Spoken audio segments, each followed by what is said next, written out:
Hey guys, short forward to this YouTube, which is quite lengthy and is divided in certain parts, and you can decide which parts you want to partake in. First of all, it was recorded Saturday night, where the 24th, as I record this short forward, which is the Monday morning. And I just wanted you to know that it was recorded as of Saturday night, which was late 22nd going into 23rd. So Bitcoin's price has moved slightly since then. One of the things we reference in that video is that it could pull a little lower, but we are in a macro bull in our on balance of probabilities thinking. However, it did set up a continuation, a medium time frame continuation, possible pattern that could have seen it sell off a little lower. And as it wasn't a live stream, I withheld the release on account of people potentially rushing in and buying only for it to go lower initially. We didn't put too much store in that structural pattern for a number of reasons that we discuss in our premium area. But there was still a risk, a threat, and that target on that pattern could have taken you. Hence a tweet I put out, there's a small risk of a sub 23k. As we expected, it's broken up. So it makes it safer also now to release this analysis. There's three things this video is going to address. One, it's going to address why on the macro time frame, which held on Saturday and still holds today, we consider it a great time to switch that collateral that was put in stablecoin prior to the head and shoulder break back into, and to choose Bitcoin predominantly as well for that as the lead steer that will lead any recovery. We also mentioned that just because it's a good time now, it may go slightly lower. It also doesn't mean that immediately you will revert powerfully bull. In other words, there's a pause period. It's not like a light switch where it's either on and off. It can be a good accumulation zone bull, but then it can congest for a while before it eventually moves up. So you could see mid-July only significant moves away from your entry, but in retrospect, by the end of the year, this will look like a very prudent entry, a bit like the COVID-19 lows that nobody ended up taking. We deal with that in the video. So that's one why. We also utilize an indicator that we treat as an advanced indicator in our theory, and you're getting a little sneak peek in it. So it's great free learning for you. It's one of many things that we discuss in our premium area. So keep it and keep a watch on it. We talk about how we utilize CoT, which is commitment of traders data.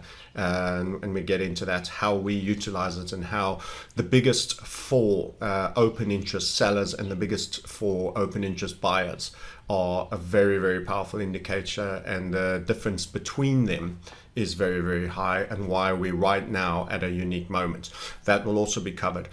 And then finally, as someone who trades technical analysis wise and likes to think he's in the pursuit of real truth and integrity, I have real things that provoke me. It's never personal to people, and many of these things that have happened are things that I did as well. The usefulness of moving averages on price is one of my core bugbears in technical analysis, and it's largely dogma, and I'll address that. And that is in the latter half from around 56 minutes. So if you don't want to hear about that and you love moving averages and you think I'm mean, don't watch that. And I just talk to you about why. It's never directed at an individual. When I first started trading technically, I was given all the same tools that everyone else starts: moving averages, MACDs, RSIs, and various other things. So you can watch, or you can elect to opt out of the final third of the video. The other thing in terms of insider, when you have a major bear event like we've just had, everybody loses their map, loses their confidence, and looks to a guru. First of all, let me say I'm definitely not a guru. I am a purveyor of method, but I never give away my power to other forces. So there's been Reddit Anons that miraculously appear to have given information for free for your greater good. And now you're all going to follow them, and that power can be abused. I call them the Pied Pipers of crypto. And we talk to you how The insider you need is in the CoT indicator that we'll be discussing, not post-it boards from out of the blue kind strangers. There are no good Samaritans that want to see you be rich. There's people that want to become rich and see you as a force that can be manipulated when you're at your most vulnerable. So always own your own outcomes and make your own decisions. Okay, that's my forward. Enjoy the video. Bye for now. Guys, Crypto Sniper here in the house talking to you on the weekend after a tumultuous week. Okay, couple of key topics that I'm going to handle right here, including a bugbear. But first of all, you are currently looking at, in my personal opinion, which is an on balance of probability opinion, which can always be wrong. But all those T's and C's aside, you are currently looking at the next best chance to buy Bitcoin that the COVID-19 dip gave you. You wanted the COVID-19 dip, you were too afraid to take it. Here is your next best chance to buy Bitcoin cheap. And it's right here staring in front of you. But you feel afraid, but you feel scared. What if? And all the short callers, and it's all down and it can only go worse from here. Is it a bear market? All the things. You climb a wall of worry when you make smart investments. All the noise. You're hearing everybody else's opinion. You think the answer lies on crypto Twitter. You think the answer lies on listening to Reddit Anons. The insider says. The insider that told you it would trade 30K a couple of days before it eventually did trade 30K is now telling you to short to 25,000. The insider says, why would you want to buy? He's proven himself right in a case sample of one. Let's talk about which insiders you should be listening. In this video, we will talk about the commitment of trade, the commitment of traders data that occurs. Yes, I'm going to watch doing those triangles. I'll be called out for Illuminati. Let me do the fists. That occurs when you get your stats from the futures market on Bitcoin. So we'll be looking at that. That is the insider you want. That is the true insider, and it doesn't bark a trade all out to you in the anonymous profile insider Reddit board. But, you know, people like to gamble. What if it's true? What if it's true? I'll just blow some money. You see, you get the kind of people that want to take control over making money and want to think that it's something through critical thinking and real establishment of method, logic that they have achieved. And then you get people that want to just not have to do the thinking, and maybe they can just go with some guy that they trust and marry someone they don't know, who's wants them to be super rich somehow and decided to vomit out all sorts of useful information. You can come back to that. Also in my sniper sights today is my absolute frustration with the traditional technical analysis markets and the crypto Twitter and traditional market Twitter non-stop regurge of moving averages on price and their relative uselessness and actually counterproductive that takes you away from where you should be focusing into some other arena where you will only be taken for a fool. I'm going to deal with those three things, but let's get into why Bitcoin right now is the absolute buy you should be taking on balance of probabilities. Always can be wrong, always could be another dip, but I will give you all my reasons starting now. Let's go to the chart. Okay, so here we are. This is on Binance because I'm trading a lot on the FTX perp. The link is below, by the way, if you want to open an FTX account. Really, really like it. Binance drives me potty, but Binance is quite high volume. And the perp is quite recent, and I want to go a little bit more history. So what are we looking at here? Well, let's tell you. We're looking at, let's wait for it, 2-day chart. So slightly non-standard a time frame. Don't worry about it. It's a certain amount of data that I just wish to get in, and this is the one that works. So we're going to get our draw tool out and just show you a couple of things. What are you seeing? So it's a log scale, first of all. So let's just quickly show that. People need to appreciate the difference between log scale and regular. When do you use log scale? Log scale, whenever you've had a market that has moved substantially in multiples in either a short or reasonable time frame, so that it becomes disproportionate, the previous legacy price behavior. Look at our first cup gold nugget. It's stuck in a little square down here. You can barely see what was high and what was low in there because of the scale of the move. Also on longer time frames, when on traditional markets where inflation is a big aspect and money is devaluing and many things are going up, if you look at a super long time, they all end up looking like hockey sticks. Of course, there's a journey and a bit of bounce along the road when you're looking at weekly charts, monthly charts. So your big time frames and big movers. Big time frames and big movers is your short and quick answer for utilizing log scale. Okay, so we're going to log scale. We're going to highlight that recent price behavior. Now, I said to you the 47.5 is our special place, was our neckline, and that was made. So what do we make now of this?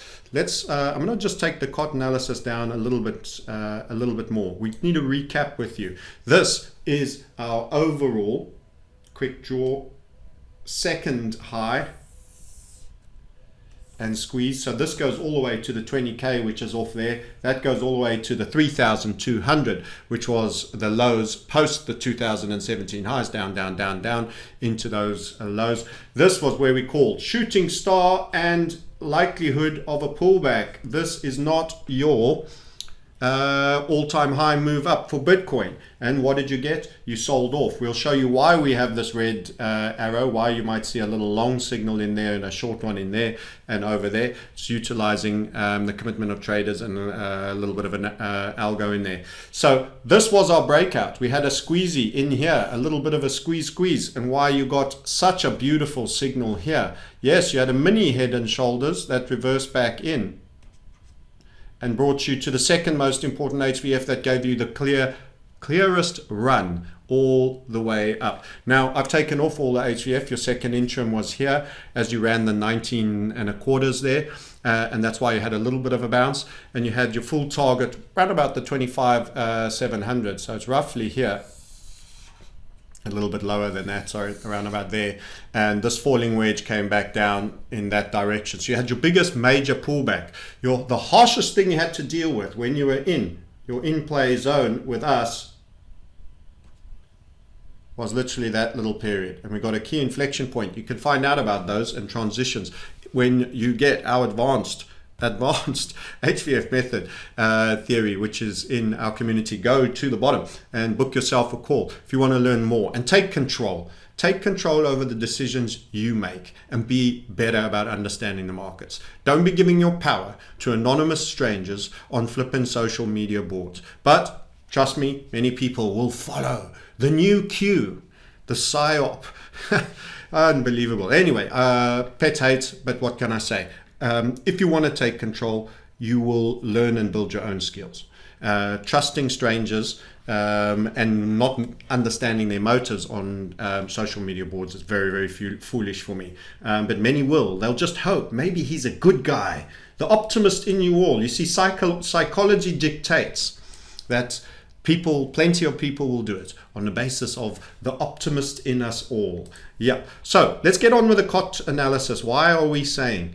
And what is the insider about? What's so insider about this? Well, I'm going to pull this up a little bit for you. I did a while ago a little bit of a CoT analysis, and I called it the hiccup sessions, and everyone complained. And I took it down, and I didn't have time to redo it. So you're going to get a lucky chance. Don't complain too loud. I'll take it down again. We go into a much deeper dive in our personal premium area, and this will be part of advanced, still to be fully recorded. But you'll see a couple of tomahawks in here, as I call them, and they're up top here. There. Those are warnings for sells. You might see it's associated with the shorts at relative highs. We'll explain why that happened. But the most important thing is when to be getting long in Bitcoin. When to be getting long. And that is far more valuable. And I will tell you, we are in a macro bull. We remain in a macro bull. And it is half-time oranges. You were leading 2 or 3-0 and you conceded a goal there because you never listened to get into stable coins. You conceded a goal before halftime, but you're still a little bit up. But you got a little bit of a warning and a little bit of a slap in the face, and you're coming into halftime a little bit shaken because, you know, the market just dropped 55% and your collateral shrank at the same time as your leveraged long trades were all losing money. And a few of you might have even had a few minor liquidations. Some of you might have had major ones, and some of you just got a proper haircut. So yeah, it's a little bit of a rude awakening. Now you're eating your orange and you're getting ready for second half. I'm telling you, the best is yet to come. And also people will be getting out of this market way too soon. It won't be exactly the same as the last cycle. Because, as he says again, adoption curve is a normal chart. So everyone will just play out the halvening curve, forgetting that we are at the hyperbolic stage of the adoption curve. I've shown this one many times. You are here. The bulk of the money still has to come in. That's your 50% line, not drawn particularly well. But at the highest acceleration point, in other words, the slope, the first derivative of slope is acceleration. First derivative of speed is acceleration. That is where you are, and that's when price will move the absolute strongest. Once half the money is already in the system, then some of it, quite a lot of money is already in and will be getting in and out, and you're relying on the new money coming in. It won't drive the price up as fast because the market cap will be massive. Okay, so you're starting to get what I mean. So what about the tomahawks? It's at the point where, so what is this? This is the Bitcoin CoT indicator stripped down to HVF method style. So what are we looking at? Let's look at this lower half here, so that you have exactly what you want and you can understand where we're taking you. The red line here is the top 4 biggest sellers. Top 4 biggest sellers in crypto, and the green line over here, top 4 buyers, holders. Now you can check that out for yourself. If I do this, click on the line and pop it up. Open interest, largest 4 longs, largest 4 shorts. It captures open interest. I should have used that phrase, actually, it's quite important. So what's actually happening is the shorts, the open interest on the short side, that would be people that required to sell, have never been lower since our bull market started. We're actually sub 35. I'm not sure if we've ever been lower than that at all. What is that level there? We're actually lower since the CoT started to make sense. So I want to make this clear. The commitment of traders detail took a while to settle down. This was your first logical long. Everything else that gets created before that was a little bit scrappy. You can see it spinning its wheels up and down, left and right, all of that. It's a bit scrappy and scraggy. It was settling down. There wasn't the high volume. There wasn't that same degree of engagement that you would expect that you now have now in terms of the futures contracts. So in actual fact, the short interest, the short open interest, and these are the 4 biggest. Now, do you think big is dumb money or smart money? Dumb money or smart money? Guess well here. Do you think big on the long side been growing, biggest 4, long side growing, open interest off a very low base, long side and growing, heading up, and short interest for a sustained period, high side and dipping?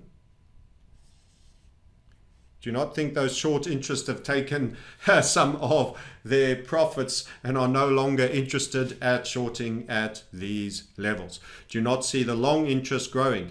It's the first time that the short interest has traded as low as 35. In fact, it's lower than this event over here by a smidge as well. And we warn this is going to be a super cycle. I don't think this is going to be like a normal halvening cycle because of the adoption bell curve that I gave you. That doesn't mean you might not have a sell-off as you start approaching November, December, because if enough people think of it, enough people in retail will get out. They might even engineer a bit of a correction there, much like you had here in terms of this market. By the way, also want to show you and do a little bit of a thought experiment. on legacy data. In fact, I'll come back to that. We'll stay with CoT. No, let's go do it. Let's go show you that. We'll come back to CoT. Can't make my mind up. There we go. Let's just remind you a year or so ago. Now, half-time oranges. Let's explain what I'm talking about that in terms of that. This was kind of your bull market. That was probably your last and final capitulation low. Note how you get a capitulation low. That is your equivalent of COVID-19 over here. Your second guess, the beautiful double bottom. That was you always book in technically with a final capitulation or a blow off. Just like the bull market was a final blow off at 20, a final capitulation is the beginning of your bull market. That is a flush out of the weak hands. You can see it conspiratorially if you want. You also had a nice double bottom over there.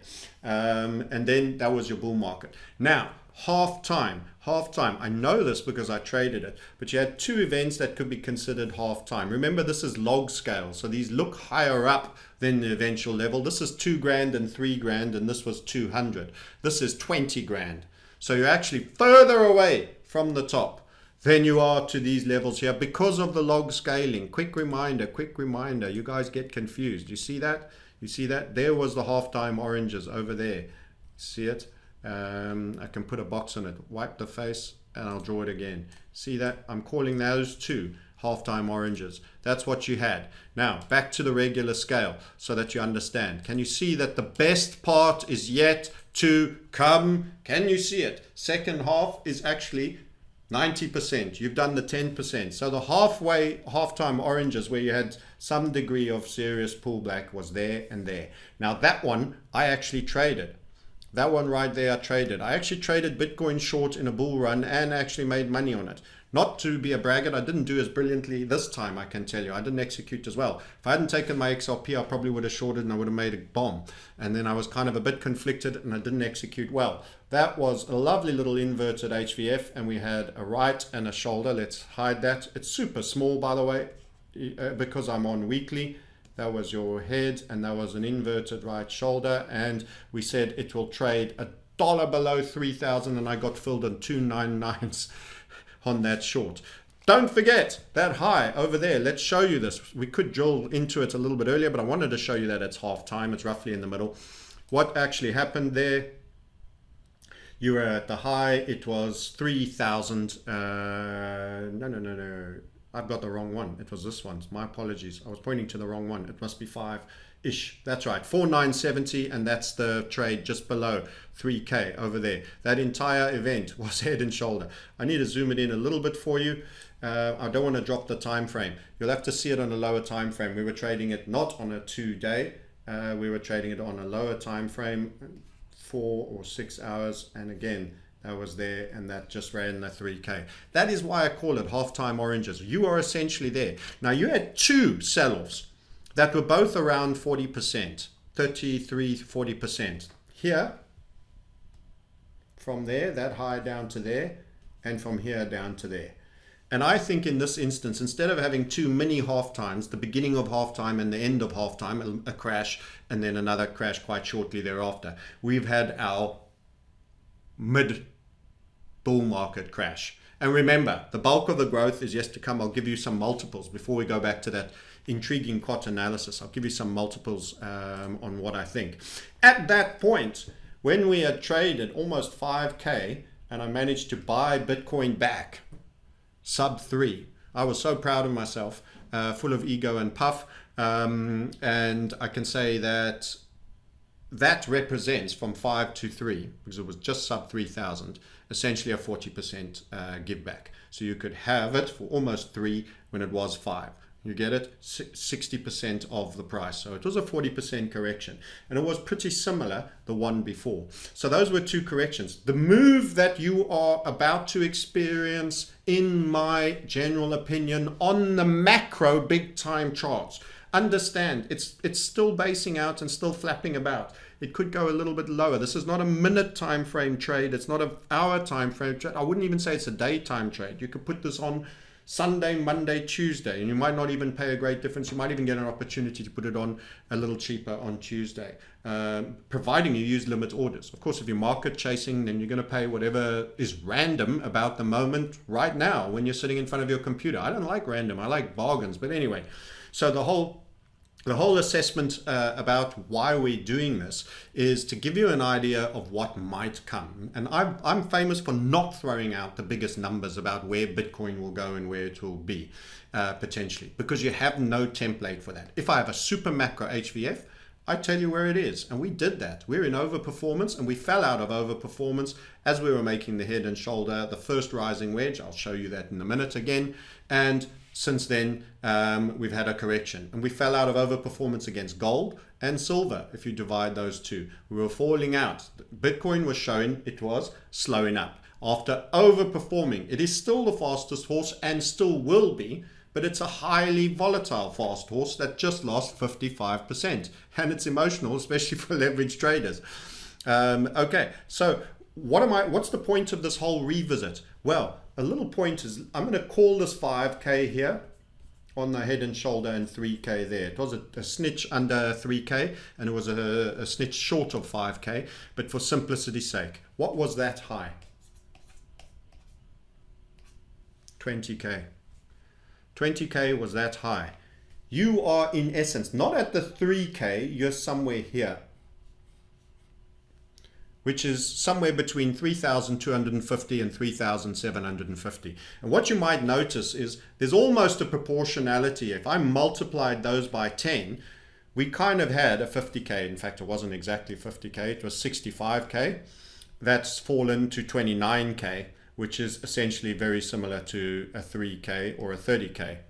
So you had a 65K to a 30K. That's a bigger fall than the 40%, it's 55%. But it's about a 10x, this whole story. If I multiplied that high by 10, that would be a 50K. So let's rewrite it in. If this was today's bull market, a 50K, and that is a 30K. Now with leverage, institutional newbies, and everything that I think that is going to over push this cycle and that people will sell to soon is to occur, it might explain away why 50 became 65. And it will also explain why 65 managed a 55% retracement where previously a 40.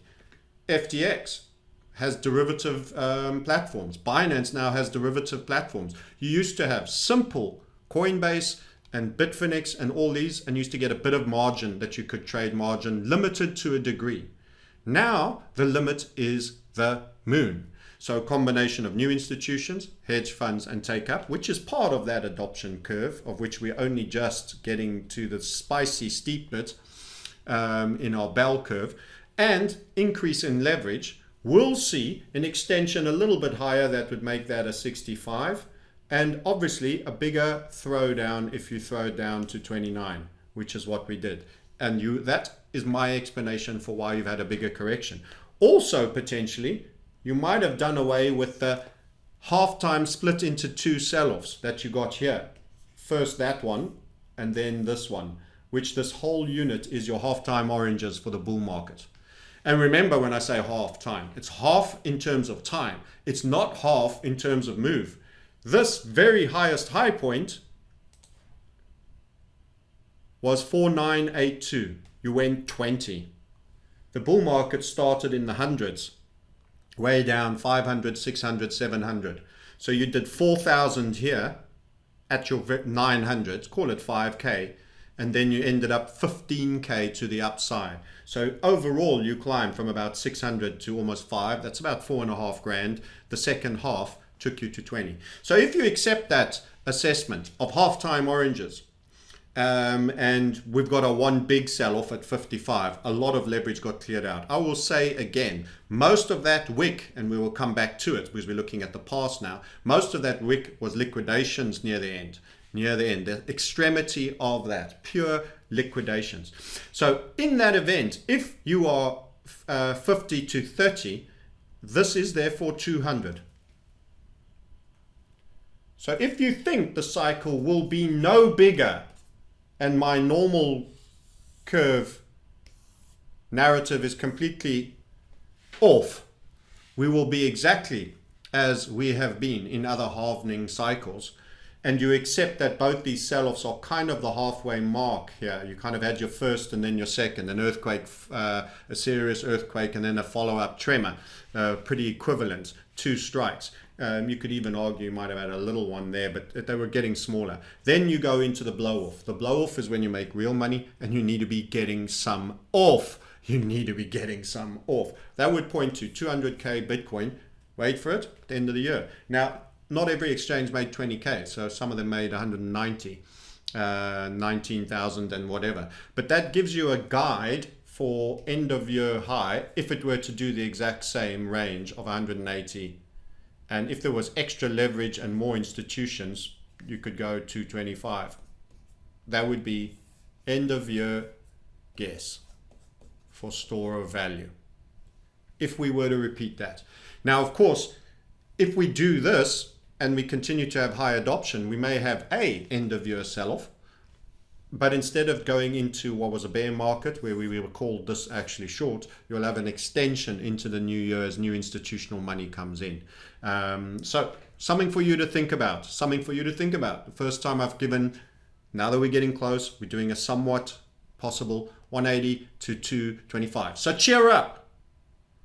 Cheer the hell up. Stop beating yourself up. You didn't execute perfectly. Neither did I, but we did okay. You got your stable coins. Guess what I've done with them? I bought Bitcoin at the 30 level. That's like buying here at 3,600 with the 20K to come.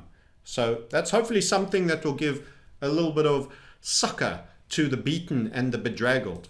Let's go back to where we were in our CoT report and talk more about this.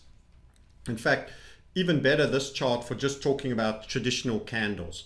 Weekly time frames. When in doubt, go and check your big time frames. Really, really important. We called this high. We traded this grind line, which gave us an inverted setup. That was your slap in the face. Many people calling for all-time highs to take out this at this juncture. Shooting star, big candle, shown it. That video is still up there. Put orange boxes around it at the time. And that was a short. And in actual fact, you went down, then you started to base up, went up, and then we had the COVID crisis low. So what you need to think about looking at what we've got here is, in the same way, do we have exhaustion of that move? First of all, the head and shoulders performed. Yes, it did, sir. Back to this chart, we can go look at that one and wipe the face. Yes, it did. We'll take the CoT a little bit down for now. It absolutely did. And what happened the minute it performed? It was bought up aggressively. How do you like those hammers? You're on 2 days. At the end of today, this candle finishes. You have two inset, an inset inside candle with a super wick, the first one, with a follow-up one where the body is hanging slightly heavier, may shorten like that. This one is super wick down there, and this one is pretty decent, but not nearly as big. Super wick. What is happening here? You had a massive increase in the volatility, and now you're getting volatility compression. Plus, you're seeing clear bid on these wicks. What do I say to you about wicks? Don't chase the shooting star to the long side. You could be wanting to go short. You got your setup. You traded the short. It made target there. Or on the corollary, your hammers often give you the buy signal. So right now, everything for me is flashing a buy signal. Do you need it to be this minute, this second? This is a big time frame analysis. Guys, I've already got them on Twitter, you know, I said, guys, I said it on Twitter, this is your opportunity. And within a few hours of it, Bitcoin had traded slightly down by a couple $100. And it was like, yaha, you know, this is a macro call. You will have opportunities. You will have quite possibly another hammer. And that could have a wick all the way down to there. That might mean you might get filled at 34,900. or 35,200 or something like that. And you want to come back on this video and leave a comment how wrong I am about it being bullish. That's fine. It just means you didn't understand what I'm talking about. You don't understand the context of where we are. You don't need immediate execution right now for this. You should buy on limits below the price behavior. There's still a little bit of verb and reverb, and we'll need to have a look at the shorter time analysis, which I'll be doing in my premium area for optimized bidding. I'm not going to do it on this YouTube. You're going to get a lot of value with a CoT analysis right now. And, you know, that's up to you. But the opportunity is here, and you should be wanting to move anything stablecoin or fiat into Bitcoin unless you're a hodler and you're already there. Okay, so let's talk about these arrows that are calling bulls and bears so interestingly. How and where do they come from? And let's discuss this. So when you have extreme breadth between the open interest shorts being significantly further away than the open interest longs, the largest fall, remember, we're talking about insiders. You can decide which insider you follow. I take real insider data and analyze the data. It's harder work, and come to my own conclusions. Or you can go to a Reddit forum. Let's do a sidebar on that Reddit forum before I really get pissed off. So this Head and Shoulders, we called it, we drew it. We had a couple. So I hadn't nailed that one quite like I nailed the one before, but we said 47,500. We've covered it as one of our scenarios in it. I could have gone on Reddit, anonymous, through a VPN and said, guys, just want you all to know, I'm here, I'm an insider. I'm a C-suite executive in a major bank. We're chasing a man down. I'm sick and tired of all this baby sacrificing at Bohemian Grove. This is real evil. It's time for the little guy. These people around me make me deeply concerned. I can tell you this, we are going to run the 30K to the downside. I could have done that via assessments I've given for free here. It's happened. Everyone then in Reddit will go, my God, the guru, the insider. Let's all trade the bent information that we're getting from a crooked insider who claims to be on our team. And you could all start following me. I would have this huge following as Mr. Anon, and I'd keep feeding you a little bit of truths and saying, I can't say more. Got to rush, got to go. You know, I'm busy. You really want more attention from me, and I'm only prepared to give you so much. Speaking a Q psyop riddle fest of horseshit about why I can only say so much. And you get a couple of calls correct, and then why not? I go start Francis token, but instead of calling it Francis token, I say, guys, this is just going to be an ERC20 token. It's totally anonymous, and there's no website, there's nothing attached to it. But I can tell you, the Fed is going to take over this token. It's going to be the core token that will be for the Bank of International Settlements, and all central banks' tokens will stem off from this one. Never mind 100x. This is 100,000x. I tell you not. Hold it for 5 years.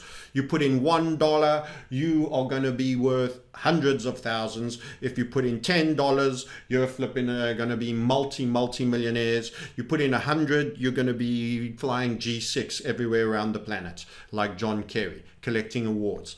Get the greed bugs going. Ridiculous story. And you go buy my pump and dump token, and I put 10 grands of it all the way up. There's no websites, there's nothing. It's just a simple copycat thing. There's no devs, there's nothing. And I tell you, it's just a shell. There's nothing that's coming later. They're not going to move straight away. You know, it's anonymous. They need to get a parking bay, a space. Just buy, believe me. And what do then? I just run off with all that goddamn money.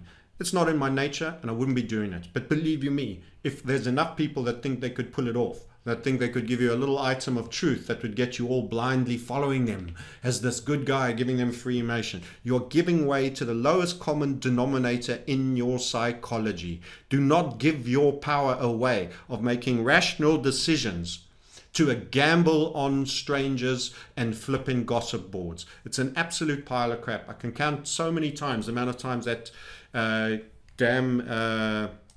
Reddit post has been tweeted out or sent to me. Now this is insider again. This is the latest one. I don't have it. Long day. I'm on about 2 hours of sleep. I'm so busy. You've got no time to tell you. I'm a really busy, smart ass guy.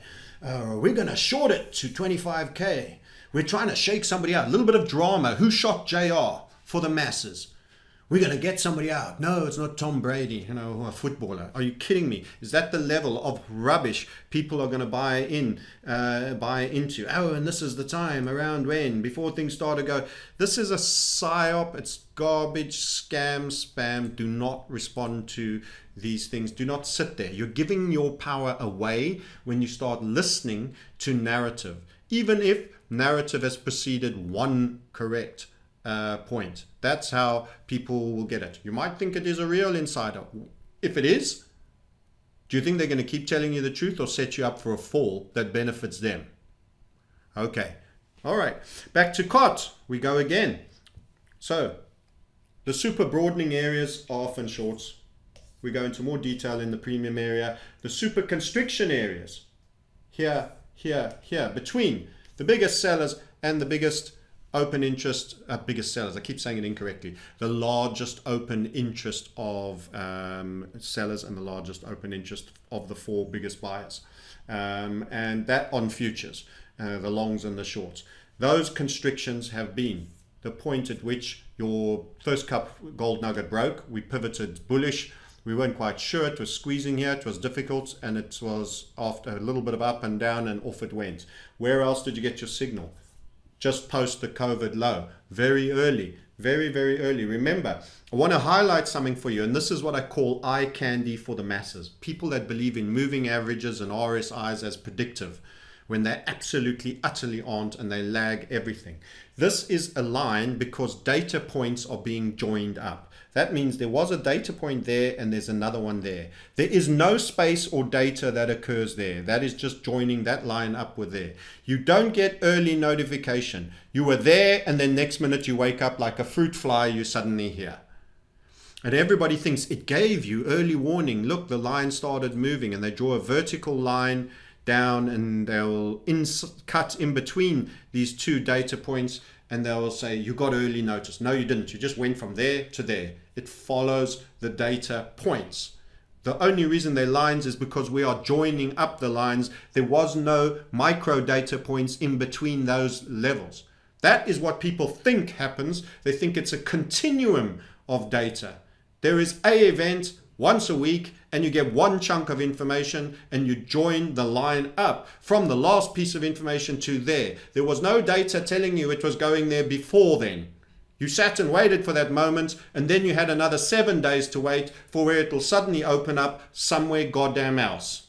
Please understand that. So many moving average in section and MACDs. Oh, you see, it told you there. No, the price closed there on Friday afternoon and opened there. The fact that you have a line joining it is something you chose to do to visually demonstrate and join two data points up. There is no continuous flow that gave you early warning for that. The first time you knew it was going down is when the next data point came down here, which was part of a reason the price dropped. The price dropped, the moving average cut. Simple as that. And afterwards, once it did the maths, it's lagging. Stop falling for eye candy tricks. So broadening is short, but now this was all part of our first cup gold nugget. We're in a different state. We teach about key inflection points and transitions. We transitioned from a consolidation that was 2.5 years long. This was your triggering event into a major bull market period for which you're getting your first pullback of greater than 35 odd percent, I think it is. I can't recall exactly what that one is. It was your biggest one. You traded 42 down to about 28. So you can run the maths on that. What's it, about 14K? About 25, 35% from the 42 down. You can do the maths. This is your first significant one. This is your first significant one. These wicks are liquidation of leverage. More leverage is given to more people.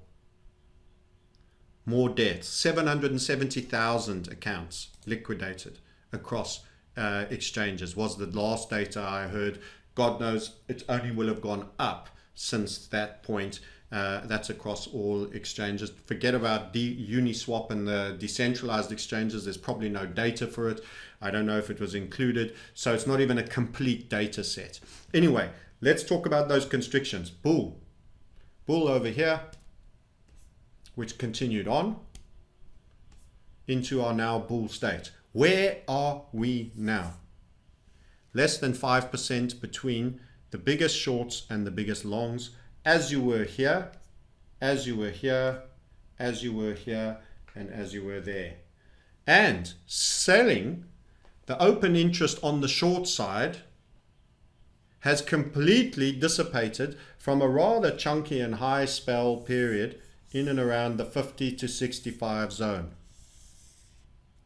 Big short interest has unwound to a large degree into this sell off. That is highly, highly bullish. And the point where you get concerned and you get out at the end at 200,000 or 250,000 or at 350,000 Bitcoin is when that short interest goes through the 70 mark, because that's a tomahawk. It's not just broad. This was broad, but it was still in the bull market and was never at exceptional highs. So you had a moderate pullback there. Your hectic pullbacks, and that doesn't look like much, by the way. That was 14K to 6K. So actually it's a heck of a lot. Log scale. Please keep that in mind. It'll always make certain things look smaller. Okay, so you have just got the tightest constriction following the CoT data. In the CoT data, the previous Friday to this Friday, that's your 2 data points. A major constriction on both sides. A major constriction on both sides. Sometimes when we've had a drop here, we had no real action there. We had a drop there. You didn't really have an increase here. We've had a major move, and actually the buyers are coming off quite a low base and are moving up. The biggest fall, and I know of people that are with the NSA that are telling that Bitcoin's going to 500,000. I don't repeat them because it's not people I know well enough to know whether it's legit or not, as if anybody knows. I don't think people's opinions are better than mine. I have a real method. So there are clearly wisdom in terms of what's coming. And there was also a chatter amongst those very people about Bitcoin probably being a bit vulnerable. And we saw it in the charts with that rising wedge. Anyway, so CoT analysis is now on your side. By the way, it has a 100% record. So if you bought there, it's not the biggest data set, as I've already said. It's not the biggest data set. Why? Because Bitcoin futures hasn't been around for that long. Get long at 3.4K or 4 grand, trade 14. I would give that a big tick. Get long here. This was in and around the 6s and 7s. You see that's around about 7.5. Kind of went up to just under 11 there. It was a moderate one. Why was it moderate? We'll come back to that. And then this one, that brought you into the COVID lows that you should have just stayed long. And that's the first of all of these long. There were no shorts. These were all just reassert longs. And you're now traded 65,000. The last one, the last moment that you were long here was in and around 9K. You could have got in for 9.5K. You've traded 65. So as a signal, it is absolutely bulletproof, and including on the Tomahawk sales as well, which when you consider this as a genuinely volatile but expansive market to the long side, that the bulk of the time your buyer should be net long.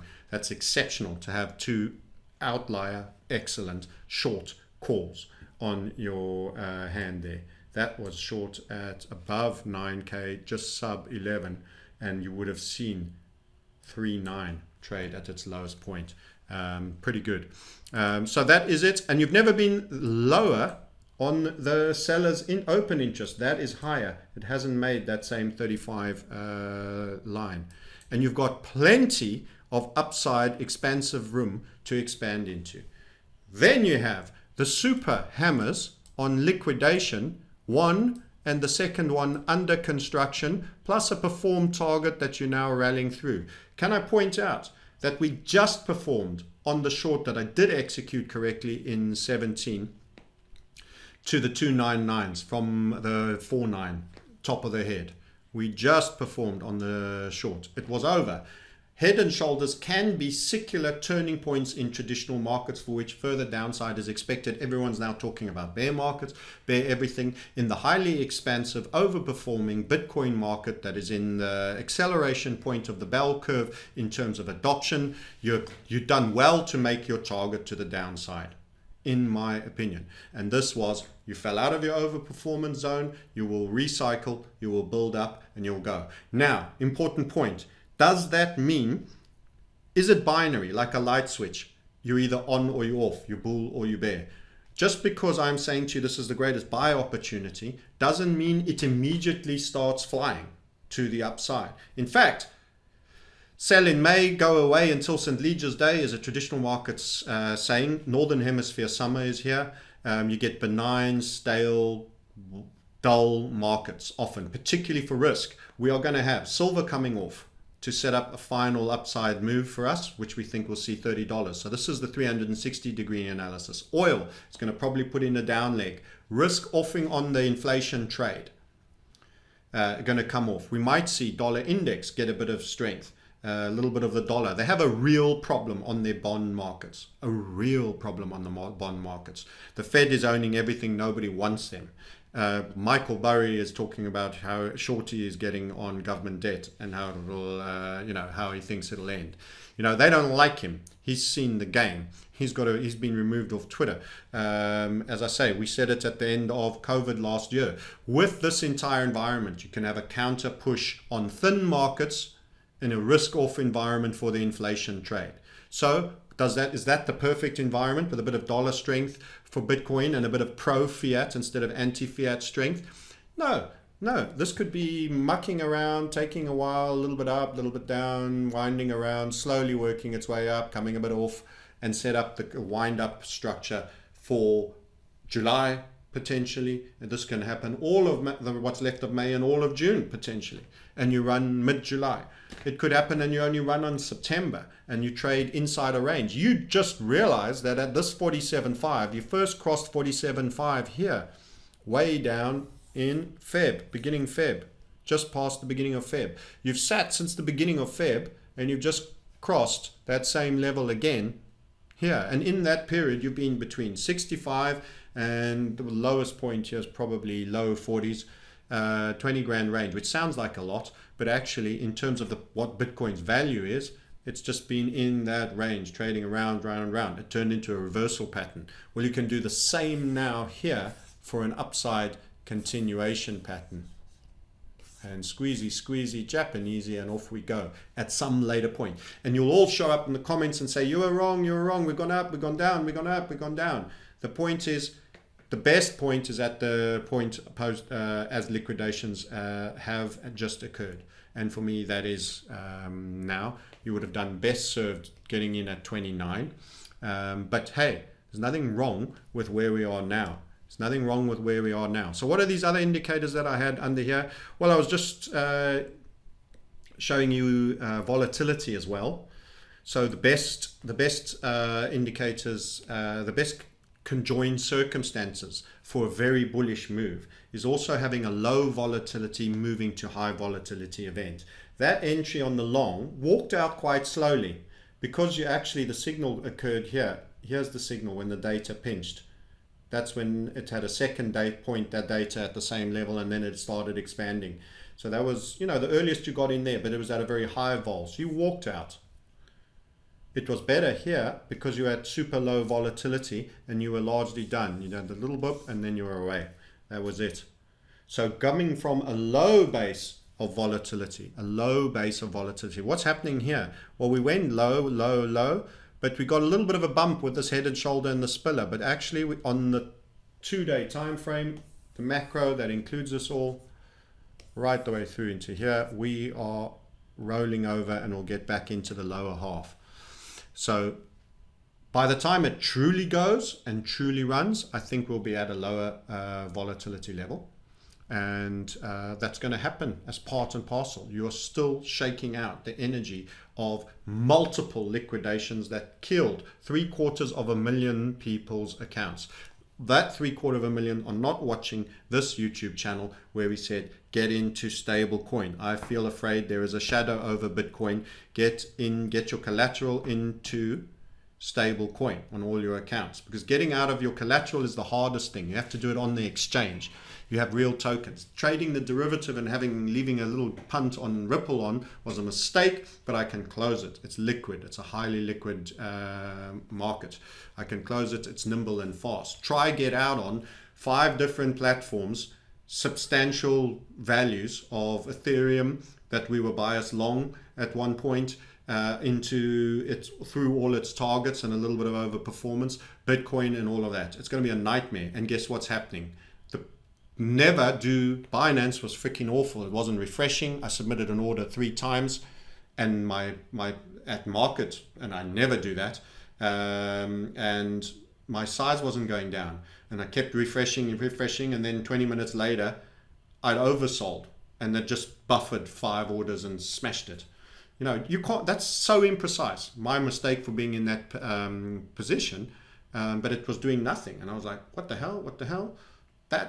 That's what happens if you get caught in the stampede of the wildebeest. You've made a mistake. You've got to say, on that point, in that market, at that time, I was in a position I shouldn't be. Because you're clamoring for something while everyone else is clamoring for it. And you just get crap execution, shit fills, and everything else go wrong. Plus, if you didn't change your collateral is shrinking while your P&L is being murdered. A 55% move. Please, sizing, method. Anyway, so that was a volatility measure. We like the low volatility in it. We'll take that off. And this just charts the difference between the blue line is the difference between the open interest shorts versus the open interest longs. And what I'm highlighting here is, there's your signals. You've just got a major bias signal, less than 5% differential, and they all come with the squeeze because you're taking the one from the other. Long, long, long, long. There you go. Which insider do you want? Your Reddit man, who's your big friend, who just out of the blue wants to help so many people all of a sudden now, give you a little bit of true information to fool you, if he is a true insider. Okay, that's CoT. By the way, click the link below if you want more of this. We'll do much lower time frame analysis inside our community. That's for them. You understand why I call CoT my insider, and why you shouldn't be bothering with Reddit. I did say I was going to do a moving average story. For those that want to just finish, and 50 minutes is long enough for you as YouTube, you can go now. Moving averages, why they are such a pain for me. I'm going to do another debunk on this. Man, I just get frustrated. It's dogma. It's not about the person who's using them. We all were told moving averages. We were all given RSI. We were all started on that stuff. It's the same thing as the goddamn tooth fairy and Santa Claus.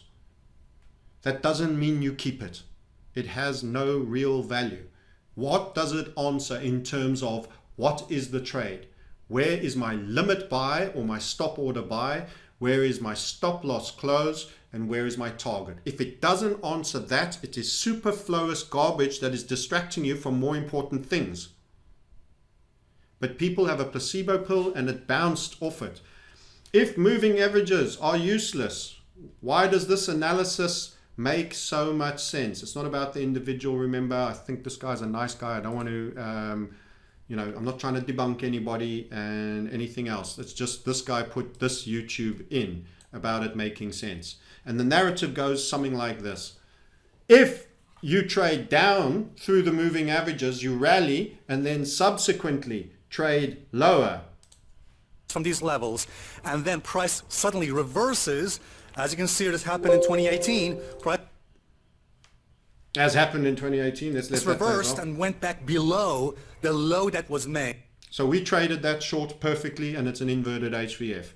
That is a big long wait for when it traded below. But let me just go back to the previous illustration. What's going on here? And as I say, no No bads on any particular individual. I'm attacking the principle, not the man. The principle is this. A moving average is a slowed up, bad version of price that moves a little bit less and is a bit more smooth, that makes people that don't like the volatility and the amount price move feel a little bit more comfortable with this event that you've created, a moving average. That's it. It literally is me tying. I'd like to get all the moving average traders together, and I'm going to tie a rubber belt around their waist with a short segment of bungee cord with a brick on the end of it. And I'm going to have them walk around dragging this brick with them. And then I'm going to tell some of them to run and some of them to doodle and walk and some of them to stand still. And we can all observe what actually happens. And I'm going to name the bungee cord. I'm going to call it mathematics. It's just like a random nickname, but I just felt like that. Mathematics. And then they can walk up and down, run down a flight of stairs, and you can see what will happen. And first, the slack gets taken up. Let's say I've given them 10 meters. They were standing, so the slack gets taken up. And then it starts to stretch, and everyone will go, you see the divergence between the moving average and the price. And then once they start running down the stairs for a while, the brick suddenly takes up all that slack, and the stretching is going full ball, and it's stretched about as far as it can. That is allowed by the rubber of the bungee cord, and now the brick starts running after the man of its own accord. It's running after him and it's catching up, and now we have convergence of the moving average to the price. Isn't that phenomenal? We're converging. We can do an indicator on that. We can call it the moving average convergence divergence indicator, the distance between the brick and the man running away from the brick. How about that? We can call it MACD. Oh, okay, brilliant. Let's do that. Now suddenly the man is running and suddenly he stops and the brick starts catching up. Is it the brick that kicked his ass that saw him end up in the gym? Or did he decide of his own accord to go to the gym and drag his brick with him? I don't know. You can decide for yourself. But let me tell you something. Moving averages are dictated by whatever price is given to them. In the same way, your trailer from behind didn't steer your 4x4 round the bend. The man controlling the engine and the power determined to turn left, and the trailer followed. Because that's what he does. Guess what? They're always, in a spooky kind of way, in a similar proximity. But sometimes a little bit behind, a little bit catching up, a little bit well. It's called maths. It's called maths. And it tells you stuff all about what the price will do next. The price is the indicator about what it will do next. The driver in the car turns left or does a figure of 8 and a U-turn. The brick will never know. The trailer will never know. What made so sense to this person posting here is the following. And there is sense in what it is. He's discussing a bear market, and he's not calling Bitcoin a bear market. I don't want to misconstrue anybody. We're discussing the moving average concept. Why? Where's the tweet? If moving average are that useless, why does this analysis make so much sense? Why does price reverses and runs through the low? What is actually described that makes plenty of sense, and I fully endorse, is a lower high followed by a lower low. It's called Dow Theory 101. And the fact that there's two lilac, a blue and a pink skin colored line there has got nothing to do with it. You don't need those two lies and lines. They are absolutely random. You have made a lower high and a lower low, and it makes absolute sense that if you run that low, you are now in a trend of a different kind. So Dow theory answers that quite simply. The moving averages don't. I get people saying we bounced, it was support, now it's turned resistance. It isn't. Only in your belief system mind is the tooth fairy taunting you like that. It's like a dog in the corner of the room chasing its tail. Let me just say to you this. If I was running a trading system and I wanted all traders to lose, what would I teach them first? Moving averages, stochastic RSIs, and other indicators that supposedly indicate overbought and oversold. I want them trading counter trend, basically. Now, many brokers all took the other side in the past, particularly of your trades. Many still do, but more cunningly, because regulators say you're stealing from morons. It's almost like a lottery ticket. It's a tax on idiots, the bereft, and the forlorn with little hope. Lottery tickets, because you've actually got more likelihood of a piano falling on your head out of a building. It is a voluntary tax. And in the trading world, teaching people to trade counter trend on overbought, oversold indicators, which is pretty much what the RSI is. And many people say, no, but I combine the RSI with a moving average. I combine the moving average with a stochastic. And it's kind of like me saying, okay, so here's something shit that doesn't work. And here's something else shit that doesn't work. And you combine them, and miraculously, the two of them cancel out the shit bits, and you're left with alchemy. No. You see, it doesn't work like that. You get rid of all the shit things that don't work. But people can't do that because it's their security blanket. You've taken away something that they can't hold on to now. And you say, the magic is in patterns, the price levels, key levels of significance, which is what we teach in HVF method, volatility, and targets. And that's how you construct a trade. When do I go long? Where's my stop? And how far do I stay long? And if it's a special lengthy trend and it could overperform, what are the conditions under which I stay in? And at what point have those conditions been invalidated? Overperformance bands in our advanced theory in HVF method. We have no moving averages. We outperform everybody who does.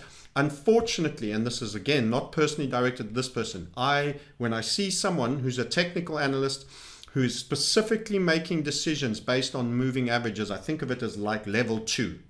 It's kind of like playing marbles when you're a senior and you're in your matric year with grade 2s and grade 3s. They have not critically questioned what they were given when they first started. And when you want to propagandize people, it's very important that it's given early. That's why we have a schooling system. It's not about getting you to a higher place of learning. It's getting you to be compliant and controllable through belief systems that are injected early. And in a trading environment, the things you are given early are the most useless. In the same way that Santa Claus and the Tooth Fairy. You truly are a dog chasing your tail when you're doing that, and you are spewing off your money to the likes of Citadel that will take the other side of retail traders and not have a losing day in an entire year trading lagging moving averages and indicators technically. That's how you do it. And they'll have a contract with your broker to get your flow because it's idiot money for them. That is why, and those are the reasons why. You want to take those guys' money away from them, Citadel, and these corruptible hedge funds that are taking the flow behind him, the Robin Hoods, the liquidity providers for the likes of Robin Hood.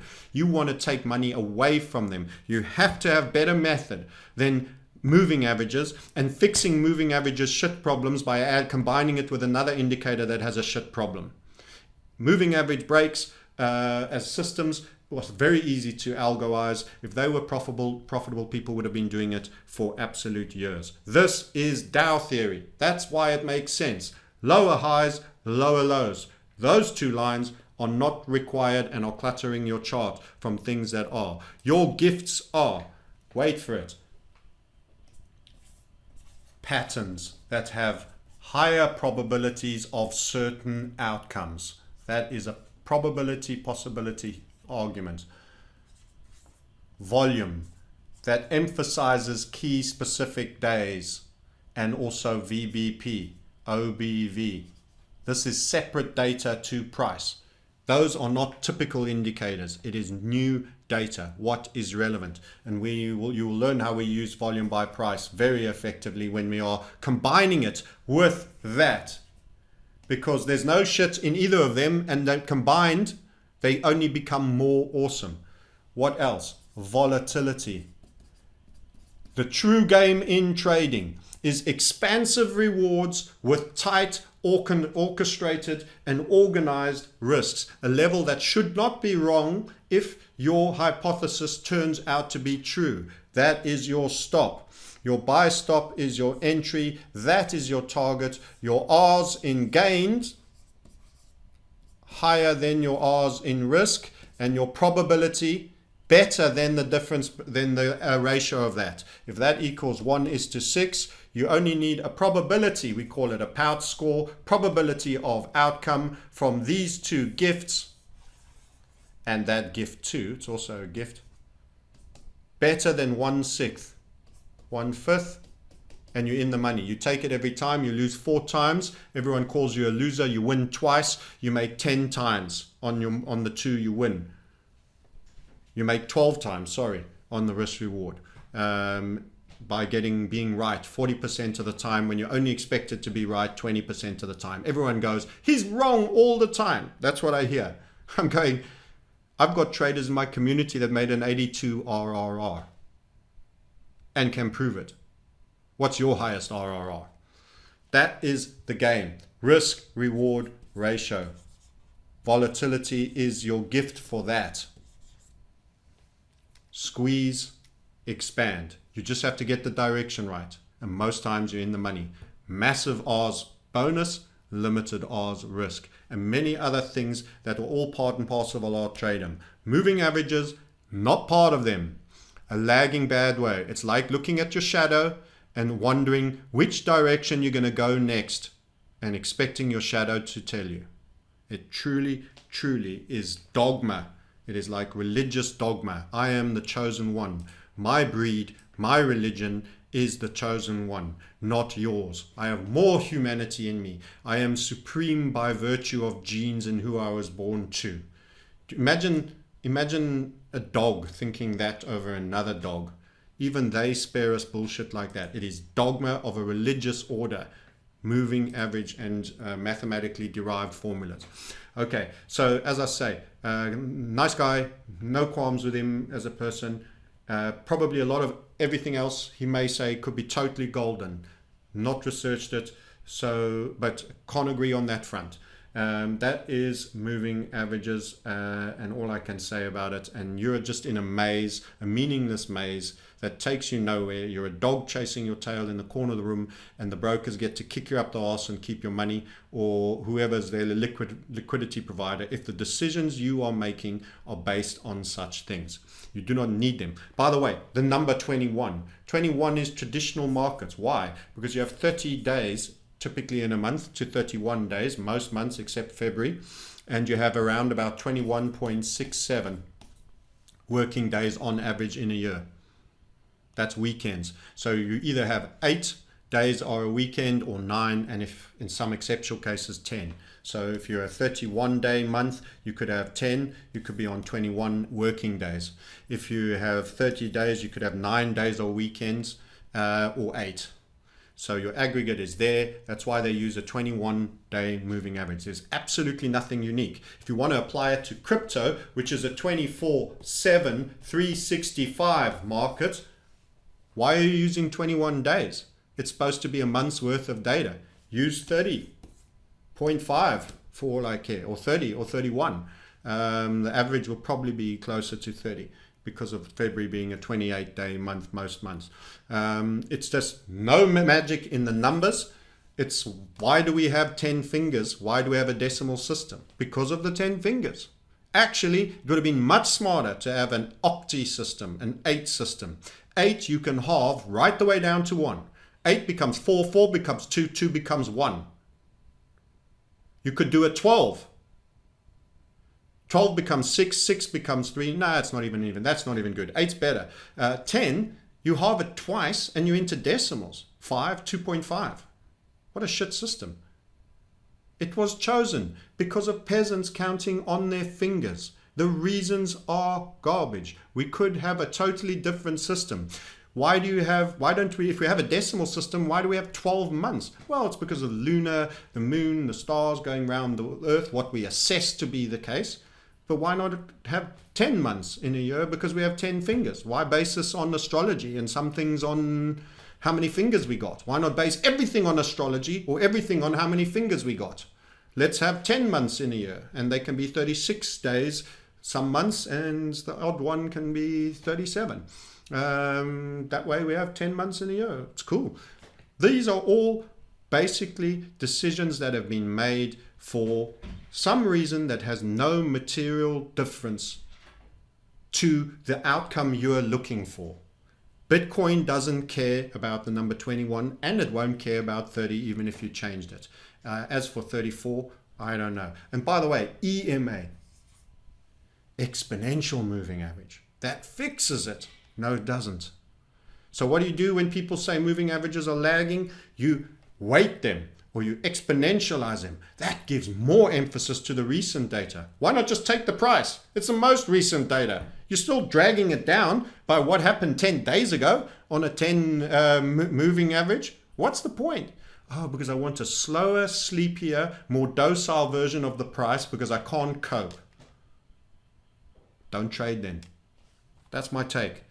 That's my take in terms of values on moving averages. Okay, you've heard my story. Patterns, volatility, risk rewards, and volume are the real gifts.